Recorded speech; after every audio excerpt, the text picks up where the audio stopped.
I-share ko sa inyo yung process ng pag-apply ng China visa. Papakita ko na sa inyo guys yung aking itinerary. Ito pa, other supporting documents na pinasa ko. So tapos na tayo sa mga requirements, mag-start na tayo sa step-by-step process for applying for a China visa.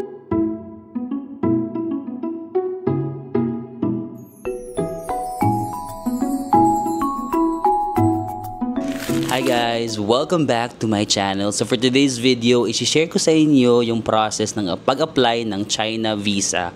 So sasabihin ko sa inyo yung step by the step para sumakses at makapag-apply at ma-approve kayo ng inyong China visa. Okay, so start muna tayo. Siguro tayo, wala lang paligoy-ligoy, start tayo sa mga requirements. Ano ba yung mga requirements para makapag-apply ka ng China visa?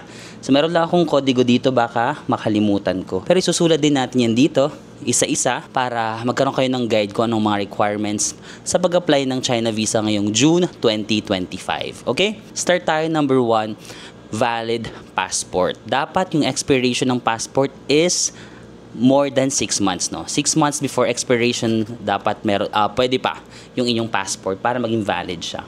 Number 2 is visa application form. Mamaya, i-guide ko kayo kung paano mag-apply or kung paano mag-fill out ng application form, ano yung website. But basically, kailangan nyo lang magbisita sa website na to. Ano nga ba yun? Visaforchina.cn. Yes, visaforchina.cn. Yun lang yung kailangan nyong bisitahin na website para makapag-apply kayo ng application form. Tapos, dapat yung application form nyo, dapat wet signature.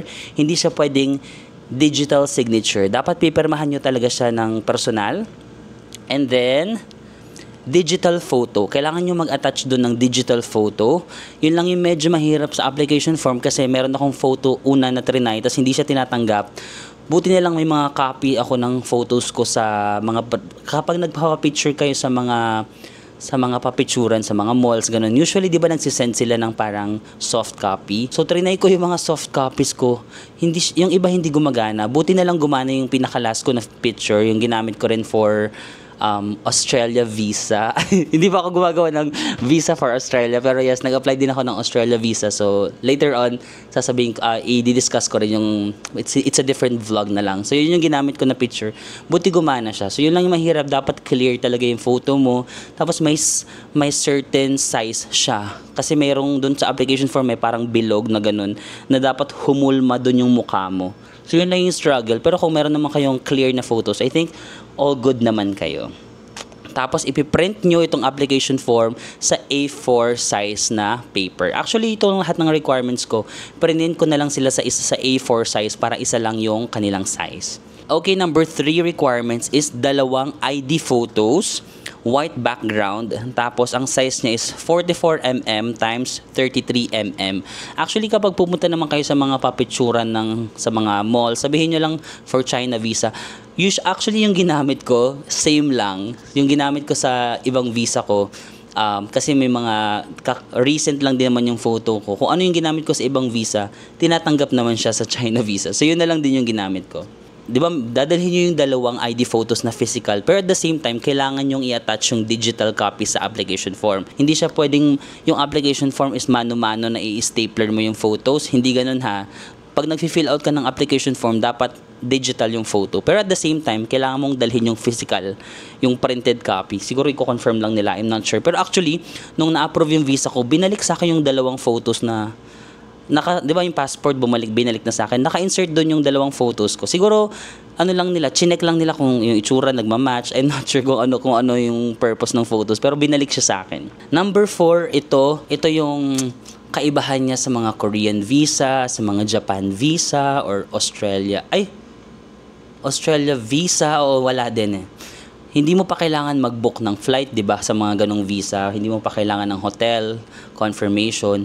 Pero for China visa, kailangan mo na ng flight booking confirmation at the same time, number 5, hotel booking confirmation. In my case, kasi nakakuha ako ng seat sales before, so nag-book na ako ng round trip ko na flights papuntang China. Pero for example, kung ayaw nyo mag-risk, baka hindi kayo ma-approve, pwede naman kayong pumunta sa mga travel agencies, mga tours, ganon, travels and tours ng mga agencies, tapos bumili kayo ng parang flight reservation. I think mga 1,000 plus pesos lang yun. Parang flight reservation lang siya. Kahit hindi pa siya bayad ng totoong bayad, tinatanggap naman siya. Basta meron lang kayong proof na meron kayong flight.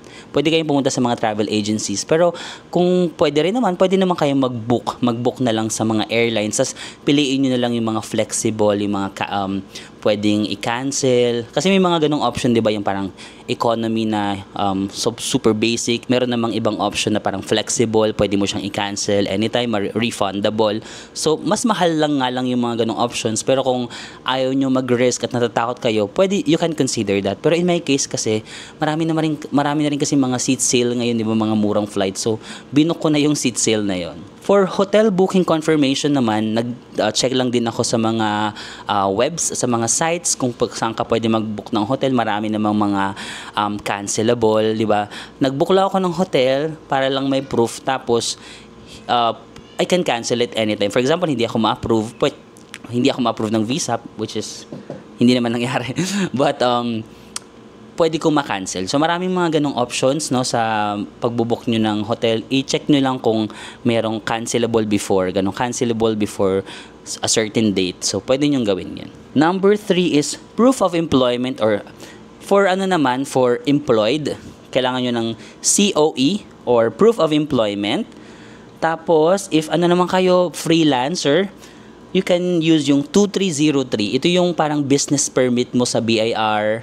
Or kapag meron naman kayong mga businesses, pwede nyo rin magamit siguro yung business permit sa BIR or yung inyong DTI permit. So in my case, kasi I'm a freelancer na, no? So I'm a full-time content creator. But at the same time, I'm also a certified public accountant kasi. So meron din akong PRC ID. Wala akong COE kasi syempre freelancer naman ako. Ang pinasa ko is yung BIR 2303. So ano ba itong BIR 2303? So if ka like professional, certified public accountant, engineer, or doctor, or even a freelancer ka like for example content creator or VA, you can apply for a business permit or certificate of registration rather. You can apply for a certificate of registration sa BIR na meron kang ganitong klaseng business, ganito kang freelancer. So, bibigyan ka nila ng parang certificate of registration. Pwede lang kayong pumunta sa mga nearest BIRs sa inyo and then mag-apply kayo ng ganon. So, ayun yung pinasa ko as a freelancer.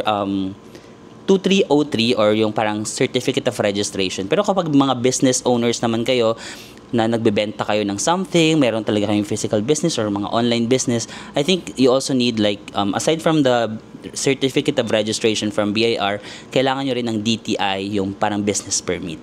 Pero kapag employed naman kayo, ano lang yung kailangan nyo? COE. Okay? Number 7 is ITR or income tax return. Even though I'm a freelancer, for example, may mga nagtatanong kasi, Marvin, paano ako? VA kasi ako, or Marvin, freelancer kasi ako, wala akong ITR. Actually guys, even though freelancer tayo, kailangan pa rin natin ng income tax return. That's why kailangan mong pumunta sa BIR para makakuha ng 2303 or certificate of registration, because you have to register yourself like as a freelancer or yung business mo, and then you also have to pay your own taxes, no? So, what if wala akong tax return? Okay lang kung wala kang tax return or wala akong COE. That's fine. If wala kang ITR or wala kang COE, you have to create a letter explaining the absence of your COE and ITR. In my case, kasi nga wala akong COE, di ba? Sabi ko, wala po kasi akong COE kasi freelancer ako. Like, alam nga naman, bigyan ko ng COE yung sarili ko. So sabi niya, sige, okay lang, pero kailangan mong gumawa ng letter explaining bakit wala akong COE. So, hindi ko siya nagawa in advance, pero that's why I'm telling you guys, kung wala kayong COE o RTR, gawa na kayo ng letter in advance. Kasi ako, hindi ko siya nagawa. So, doon pa ako gumawa sa mismong office sa China Visas Application Center sa Makati. Doon pa ako, may mga computer naman sila doon kung may kulang kayong requirements. Pero minsan kasi mahaba yung pila kasi 3 or 4 lang yung computer doon. Tapos yung iba kasi marami ding mga may kulang. So, syempre nag-aagawan kayo sa computer. So, doon pa ako compose pa ako ng letter na kung bakit wala akong COE or ITR. So, mag-iisip ko pa ng English doon. Pero gusto niyo ba makita? Sige, papakita ko sa inyo kung paano yung ginawa kong letter. Pero, hindi to yung standard letter ha. Yung sariling, ko lang to. Gawa-gawang letter ko lang ha. Ay guys, sorry, wala pala dito yung letter ko. Kasi, again, dun pala ako gumawa sa, sa Visa Application Center. Yung computer dun, kasi nag-type lang ako dun. Tapos, may printer din sila dun kung gusto nyo mag-print ng documents. Tapos, nag-print ako dun. Mga 10 pesos yata per page. So, basically, ang sinabi ko lang naman, like, to consulate, ano nga ba yung title nung China? To Consulate General of China ba yun? Yeah, diba, date, tas the Consulate General of China, tas good day, tas I'm writing this letter to explain the absence of my COE, or for example, wala din kayong ITR, to the absence of my COE and ITR because I'm a freelancer. So sabi ko na parang I cannot get a COE from a company since I am a freelancer nga. Ako yung type ng freelancer na content creator, so wala naman ako hindi naman ako naka-contract sa mga Star Magic or mga ganun na makakakuha ako ng contract. Pero kung for example VA ka, tas meron kayong kontrata, pwede yun. Parang for example, the absence of my COA because I'm a freelancer, but I'm attaching my contract from my contractor, or basta anything na magpo-prove na freelancer ka. Ako kasi wala talaga kasi nga content creator ako. So wala akong maibigay na contract from contractor. Although may mga brand contracts naman, pero hindi ko nadala. Hindi ko nadala dun sa China. So parang ang sinabi ko na lang that I'm a freelancer, so I cannot get a COE, ganyan. Kasi explain mo na lang kung anong ginagawa mo. Ako kasi case-to-case basis kasi, for example, I'm a content creator, ito yung mga ginagawa ko. So, explain mo na lang yung mga ginagawa mo din. Tapos, kung wala kang ITR, pwede mo rin sabihin the absence of my ITR because I'm a freelancer, pero kasi kailangan mo nga talaga ng ITR. So, explain mo na lang kung bakit wala kang ITR. Either, I'm still processing my ITR, I'm still processing the transfer of my ITR from a company or employed to a self-employed. Pwede mong i-gano na parang, on the process ka pa lang ng mag-transfer ng iyong tax returns. Okay? Okay, so doon naman tayo sa number 8 na, bank certificate with ADB or may average daily balance. Ang kinuha ko in the last 6 months. Tapos kumuha din ako ng bank statements in the last 6 months. So magkaiba yun guys ha, bank certificate and bank statements. Yung bank certificate is isang page lang yun, nakasulat doon yung account mo, kailan siya na-open, magkano yung balance currently, magkano yung average daily balance in the last 6 months, ano pa ba, account opening, yung type of account, basta yung mga ganon. Certificate lang siya, parang certificate na meron kang bank account. Bank statements naman, on the other hand, is the detailed transactions. So, yung transaction ko in the last 6 months. Actually, ako kasi June 2 ako nag-apply, tapos kumuha ako ng bank certificate same day ba? Or one day before. Hindi pa kasi available yung June, or parang hindi pa nga available yung May yata yun. Basta ganun, sabi ng bangko, hindi pa kasi na-generate yung statement. So, kahit yung basta in the last 6 months lang, kahit inusog ko na lang ng isang month para lang makukumpleto yung 6 months. Basta yung certificate ko naman, yung current balance ng bank certificate, nandun naman yung totoong balance at the moment, like today, yung certificate. Yung statements kasi minsan nadidelay ng konti, so okay lang yan. Tapos yung kapag kukuha kayo ng bank certificate, usually may resibo yun, 'di ba, sa bangko na nagbayad kayo. Like ako sa Security Bank, parang 200 pesos yata. 200 pesos yung binayad ko, tapos bibigyan ka nila ng resibo. I-attach mo rin yung resibo. Pero actually, parang nakalimutan ko nga i-attach yung sa akin, di naman hinanap. Pero I think better na dalhin nyo na lang. Para for safety, i-attach nyo na lang yung receipt kasi alam ko hinahanap daw nila yun. Okay, next, number 9 is yung detailed itinerary or yung travel itinerary mo. So, ang in-apply ko for China visa, nag-apply ako ng 7 days. So, ang sinabi ko, mag-stay ako sa China ng 7 days. So, ito yung itinerary na prepare ko. Sobrang simple lang naman. Pero sige, papakita ko sa inyo para ma-visualize nyo. So, yun guys, ito yung papakita ko na sa inyo guys, yung aking itinerary. Ilalagay na lang din natin dito para meron kayong medyo guide kung ano yung mga ginawa ko. So, ito lang naman yung aking sample na itinerary. So, ganyan lang, travel itinerary. Please see the details of my intended 7 days stay in China. So, 7 days yung sinabi kong stay ko doon. Lagay nyo lang dyan yung day, activities na gagawin nyo per day, and then yung hotel.